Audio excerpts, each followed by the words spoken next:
Welcome to Coaches Weekly. I'm CJ Sellner here with head women's soccer coach Chris Brown. Coach, a 3-game winning streak. You got to feel good after that, especially picking up 2 big wins in the NAC. A comeback win on Saturday really kind of culminated the week. 6 goals in the second 45 minutes.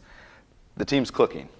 Definitely, I think you're spot on there, CJ, and I think that's where, as we designed the schedule and the conference schedule came out a little bit, I think that's where we wanted to be at this point in time, and felt that last week would help us fine-tune some things without the tough start to the schedule. And then we go into games against Wisconsin Lutheran, and then added the non-conference game against Illinois Tech, and then also added, have Lakeland on the road, which is a very tough place to play for sure. And then, a little slow start for us on Saturday, and but we sorted some things out and responded well in the second half, and I think we saw what we're actually really capable of. Now there's 3 key players to the whole week. Sarah Lacoste on Saturday, one of the fastest natural hat tricks you can ask for.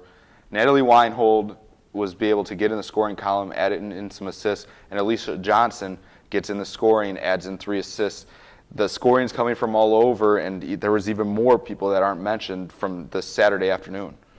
Yeah, definitely. I think, you look at those players in particular who have been a big part of the program's success for the last few years. Obviously, Sarah last year was hindered by injuries. Red is probably by now surpassed the school record for assists, which going into this year, I think she was only a few behind and definitely surpassed that.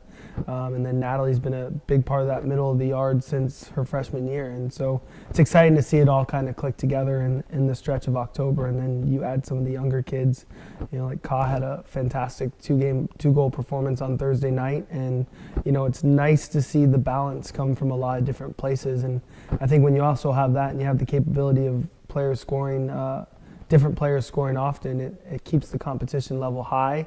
It keeps the energy high on the team, knowing that, hey, if someone's not going to perform, there's someone there right there to pick them up too. Now you look at the week as a whole. The team faced a little adversity throughout the whole week, I think. Wisconsin Lutheran, you guys took control right away and did your thing. That IIT game just over 24 hours later is adverse enough in a soccer match. Coming back on back-to-back days is never easy. A lot of girls playing from all over the position, different combinations on the field. Mm-hmm. And then you're trailing after the first 45 minutes on Saturday, and they come back and really respond well to any kind of challenges that you give them. Yeah, definitely. I think it's part of their growth and maturation, and obviously something that we want to continue to see. I thought Thursday's game was it was so high paced, and I was like, did we play the night before?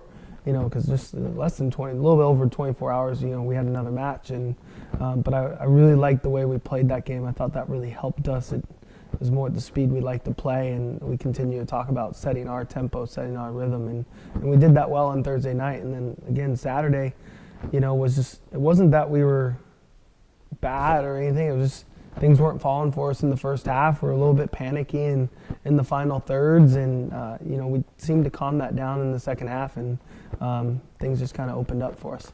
And I think one thing that kind of goes unnoticed, I don't even know if you saw it, that IIT match, Christina Kiotis, one of your leaders, in the warm-ups, must not have seen something that was going on that she liked, pulled that whole team, her whole group in the warm-up session together, had some words with them, just kind of got things going, and I feel from there that whole pace kind of picked up and showed that the leadership has really come a long way, and that the coaches don't need to say everything to get the team going, that the girls can self-motivate and really understand where they're at as a team and how they want to do things. Yeah, no, that's great to hear. I didn't see it, and I'm not sure our assistant Michael saw it either, but it's key to what our team's about and the culture that they're setting. I'm a firm believer that they set the tone, they set the demeanor. We're here to help facilitate it and organize it and give them ideas, but ultimately we go as they want to go.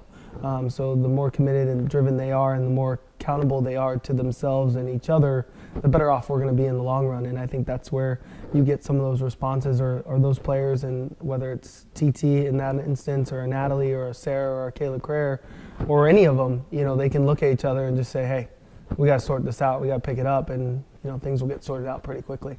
Now another good week for you guys this week. Non-conference on Wednesday night. You guys go to a very tough CCIW school in Illinois Wesleyan before returning on Sunday for senior day against Alverno, and really continuing to pressure the rest of the conference in the NACC, another important conference matchup.